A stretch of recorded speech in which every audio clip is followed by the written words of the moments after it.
महाराष्ट्र माझावर सर्वांचं स्वागत आहे। प्रस्तुत व्हिडिओमध्ये आपण महिलांसाठी सरकारने आणलेली उद्योगिनी योजना नेमकी काय आहे आणि याच्यासाठी अर्ज कसा करावयाचा आहे याबद्दलची माहिती जाणून घेणार आहोत, म्हणून व्हिडिओ संपूर्ण पहा। तर उद्योगिनी ही योजना केंद्र सरकारने सुरू केलेली आहे। महिलांना व्यवसायासाठी कर्ज मिळावं म्हणून ही योजना आणण्यात आलेली आहे। या योजनेअंतर्गत 88 प्रकारचे व्यवसाय सुरू करण्यासाठी महिलांना कर्ज उपलब्ध होतं। आर्थिकदृष्ट्या महिला सक्षम व्हाव्यात म्हणून ही योजना केंद्र सरकारने आणलेली आहे। या योजनेमध्ये किती कर्ज उपलब्ध होतं आणि अर्ज कसा करायचा हे आपण आता जाणून घेऊ। तर काय आहे केंद्र सरकारची उद्योगिनी योजना? उद्योगिनी योजना ही महिलांना लघुउद्योग करून आर्थिक स्वावलंबी होता यावं म्हणून केंद्राने आणलेली योजना आहे। तर यामध्ये 88 प्रकारचे उद्योग या योजनेच्या अंतर्गत येतात। उद्योगिनी योजनेच्या अंतर्गत महिलांना 3 लाखापर्यंत कर्जसुद्धा मिळवता येतं। तर केंद्र सरकारच्या आत्मनिर्भर भारत कार्यक्रमाचा एक उद्देश महिलांना आर्थिकदृष्ट्या स्वावलंबी होण्यासाठी आर्थिक मदत करणं हा आहे। त्यामुळेच उद्योगिनी योजना ही योजना आणण्यात आलेली आहे। ही योजना महिलांना त्यांच्या पायावर उभं राहण्यास मदत करते। सर्वात आधी कर्नाटक सरकारने ही योजना सुरू केली, त्यानंतर केंद्र सरकारने देशभर ही योजना राबवण्याला सुरुवात केलेली आहे। केंद्र सरकारच्या महिला आणि बालविकास मंत्रालयाकडून ही योजना राबवलेली आहे। या योजनेचा लाभ प्रामुख्याने ग्रामीण भागातील महिलांना होतो।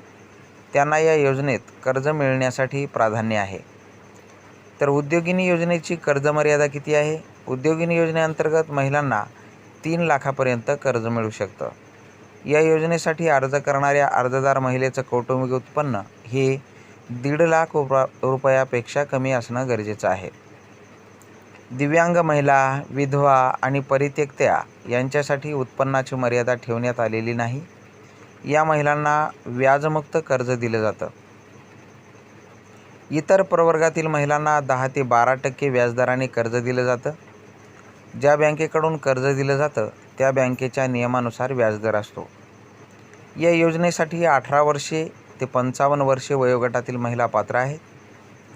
या योजनेसाठी अर्ज करणाऱ्या महिलांनी त्यांचा क्रेडिट स्कोअर व्यवस्थित आहे ना याची खात्री करून घ्यायची आहे। आणि महिलांनी आधी कर्ज घेतलं असेल आणि त्याची परतफेड केली नसेल तर कर्ज दिलं जाणार नाही, असंही केंद्राने स्पष्ट केलेलं आहे।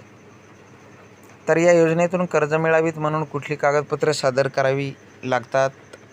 तर अर्जासह 2 पासपोर्ट साईज फोटो, अर्ज करणाऱ्या महिलेचे आधार कार्ड आणि जन्माचा दाखला, दारिद्र्य रेषेखालील व्यक्तींनी शिधापत्रिकेची प्रत जोडायची आहे, उत्पन्नाचा दाखला, रहिवासी दाखला, जात पडताळणी प्रमाणपत्र।